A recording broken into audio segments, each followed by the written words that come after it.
बिरसनी 24x7 में आप सभी को सुस्वागतम। जी हाँ, the eternal fast killing fins के साथ स्वस्थ उम्र बढ़ने की रहस्य को खोलना आज हम लोगों का एक विशेष प्रतिवेदन है।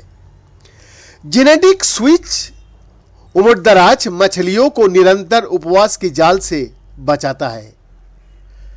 जी हाँ, ये सवाल क्यों है?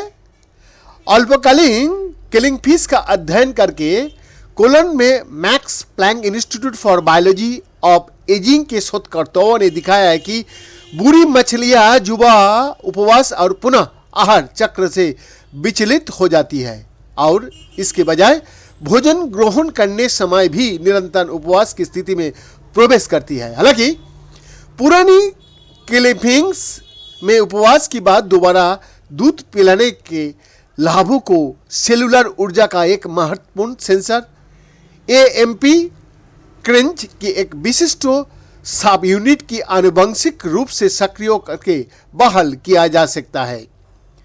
इन उत्परिवर्ती मछलियों ने बेहतर स्वस्थ और दीर्घायु का अनुभव किया, जो दर्शाता है कि स्वस्थ लाभ प्रदान करने के लिए उपवास और पुनर्भोजन दोनों की आवश्यकता है और ऐसा करने के लिए एएमपी क्रेंच के माध्यम से कार्य करना आवश्यक है।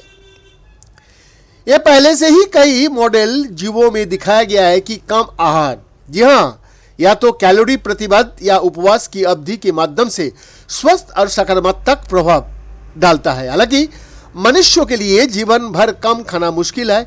उपवास के लिए सबसे उपयुक्त समय खोजने के लिए शोधकर्ताओं ने अलग अलग उम्र में उपवास के हस्तक्षेप की शुरुआत की, जिससे पता चला कि अधिक उम्र में इन हस्तक्षेपों से उतना लाभ नहीं मिलता जितना कि युवा जानवरों में होता है।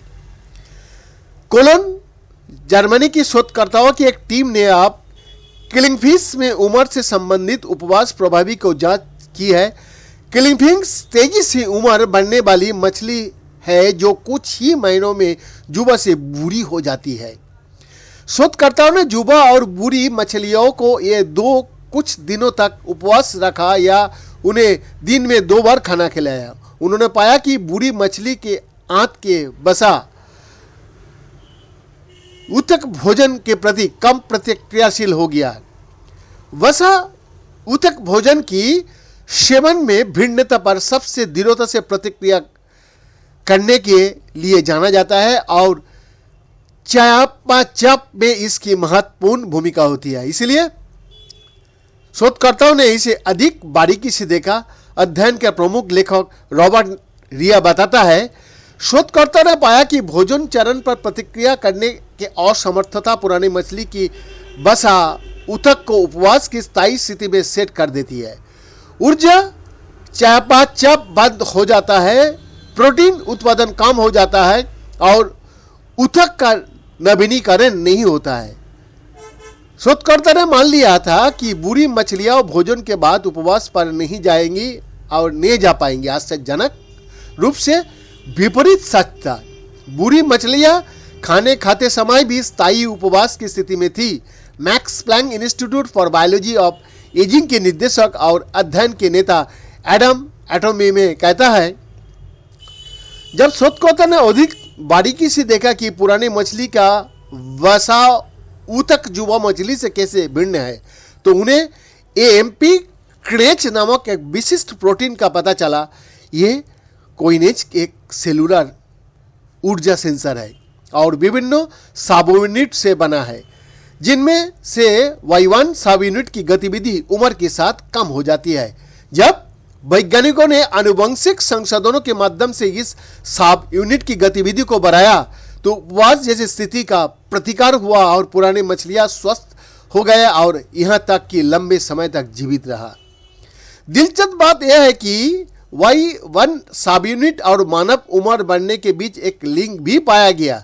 बुजुर्ग मरीजों को नमूना में विशेष सब यूनिट को काफी निचले स्तर को मापा गया। इसके अलावा मानव नमूना में यह दिखाना संभव था, बुढ़ापे में एक व्यक्ति जितना कमजोर होगा Y1 सब यूनिट का स्तर उतना ही अधिक होगा। बेशक हम अभी तक नहीं जानता है कि मनुष्यों में Y1 सब यूनिट वास्तव में स्वस्थ उम्र बढ़ने के लिए जिम्मेदार है या नहीं। अगले चरण में हम यानी कि शोधकर्ताओं ने ऐसे अणुओं की इसका अणुओं की खोजने का प्रयास करेंगे जो इस सब यूनिट को सक्रिय करता है और जांच करेंगे कि क्या हम उम्र बढ़ने पर सकारात्मक प्रभाव डालने के लिए उनका उपयोग कर सकता है। एडम एटमी ने बताया। बीएन की रिपोर्ट 20 न्यूज़ 24।